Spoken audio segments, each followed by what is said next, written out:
first landing on the FENIX 321. Let's see how this goes. Flying into Los Angeles this evening. So far so good. We'll be making a more detailed video soon, I hope.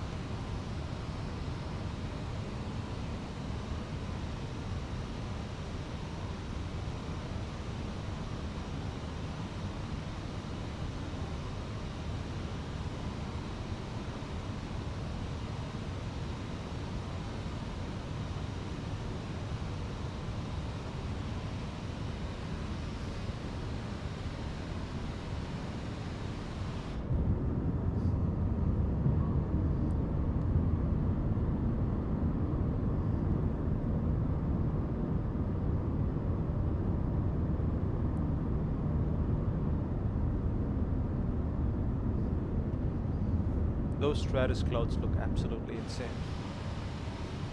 Okay, getting geared down.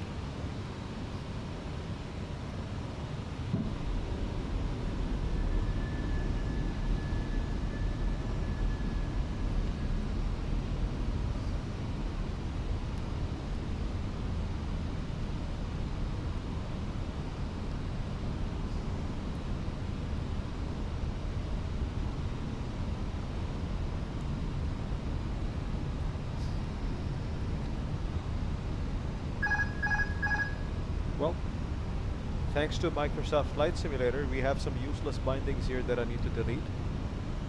So if you don't delete them, they're going to be there and screw up all your camera views and all of that, and God knows what else.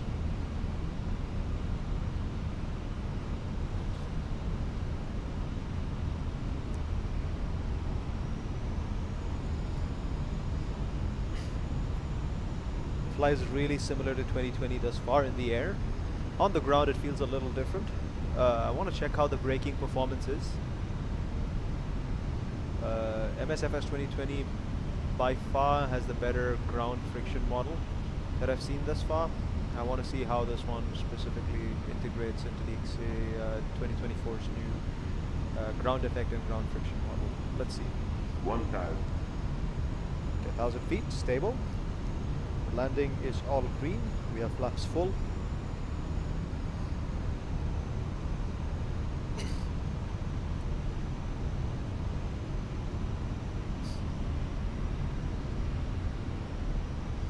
One thing I do notice is that my room gets hotter when I fly this sim compared to 2020.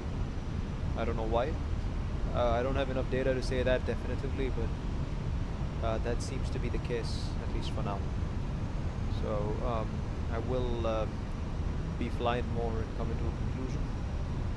I wonder what the experience of those who are seeing this video and have used 2024 and 2020 think about that. Does your room get hotter? Does it run hotter? Does the sim run hotter? 500. I love the sun lens glare thing going on here, which I've always wanted in the previous sim. It was not quite there, I don't think, as far as I can remember. It's not very realistic, but that glare off the windscreen, it makes up some part of that.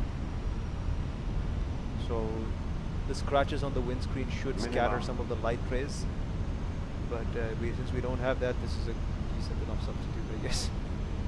But it's not perfect, but it's okay. 100. 100. See how the flare behaves. 50, 40, 30, 20. Retard. So the plane is kind of floaty. 5. No reverse. So I'm gonna just put this thing on idle.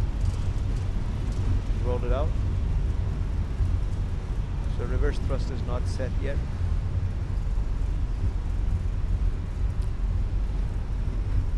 I think we can make this high speed exit. So one good thing, the plane doesn't sway from left to right like in 2020 yet. I mean, I've not seen that behavior in this landing, so that's positive, I'd say. And ground textures, etc., are really good. The only thing that's horrible about this sim is everything to do with the controls mapping. So it's not accessible at all. So that kind of that requires a complete rethink from Asobo, and this annoying toolbar as well. We need a way to switch that off uh, when we're not directly hovering over it. The old 2020 tool does not work in the sim. The no handlebar tool does not work. This airport actually looks legitimately good, guys. Looks really, really good. I think this might actually be Inibil's. I'm not sure because it looks nearly that good, at least from the first glance. The ground texturing, everything about it. It's great.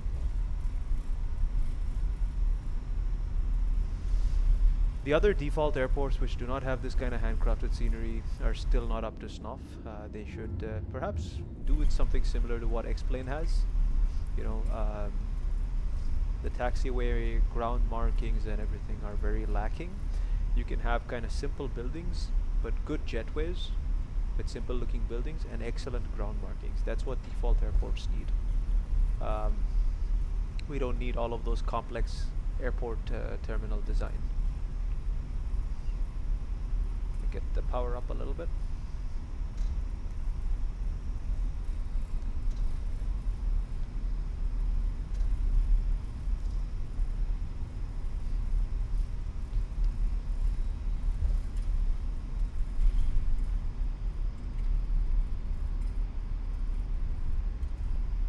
It's a pack 2 fault. What's the deal with that light? That fixed itself.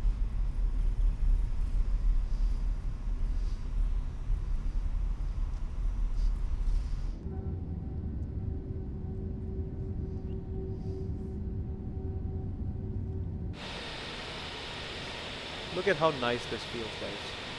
So this feels really good. Sim feels really good on the ground. Very stable. There's a lot of friction here. I still don't know how to translate down, like without, there you go. Like whenever I want to translate down, the MSFS 2020 controls don't work. It just makes me look down. And using R and F doesn't work.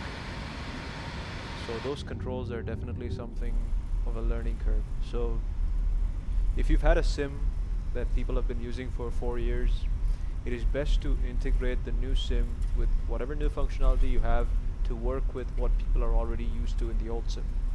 You know, instead of making them relearn all of this and having mappings do things that you don't expect it to do. And again, guys, so we have these beautiful ground texturing details over here and grass textures and grass models, actually, not even just textures. All of that is absolutely beautiful. No complaints here from me. Let's do a 19 knots, slow down a bit. Make that turn into the terminal. We're going to be parking at the Delta terminal today.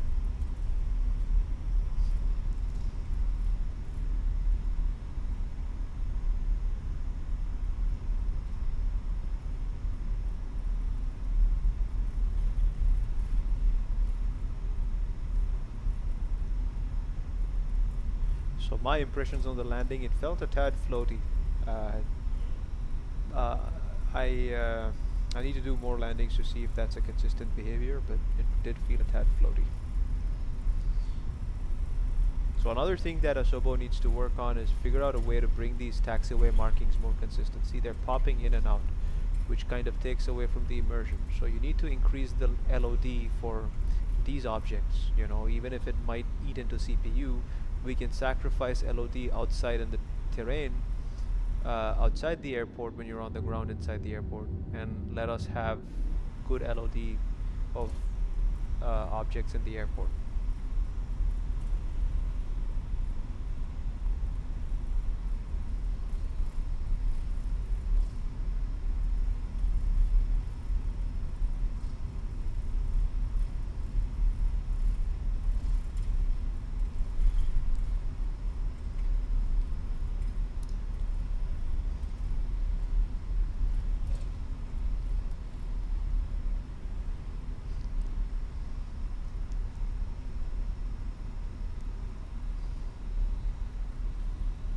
jetways over here look much better as well. I don't know if it's because it's a handcrafted scenery or something, but they do look better. Look at that, guys. It's very much easier to get like more quality parkings in 2024 compared to 2020.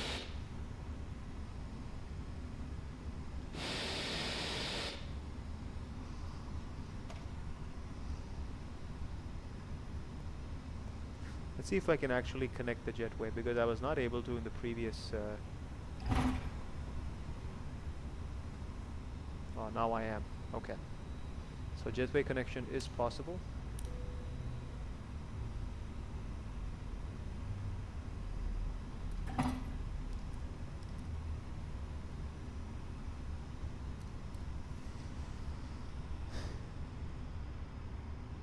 Alright.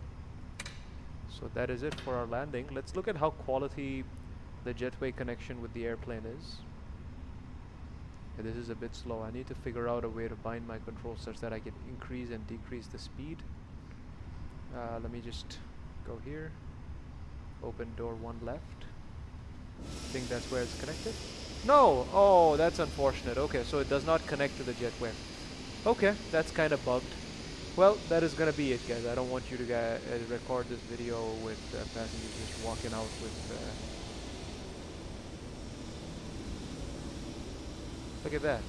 So everything works except the jetway. Okay, the jetway connections still don't work. Well, that's about it, guys. So this is an experimental version, of course. The systems are great, but there's still some tweaking need to be done on some of the specifics. Like the landing was okay as well, but the ground handling is much better in this sim. GSX again and jetway connections need to be worked out, but then again you have the benefit of first person mode here in this sim. Alright, thank you so much. See you again in the next one.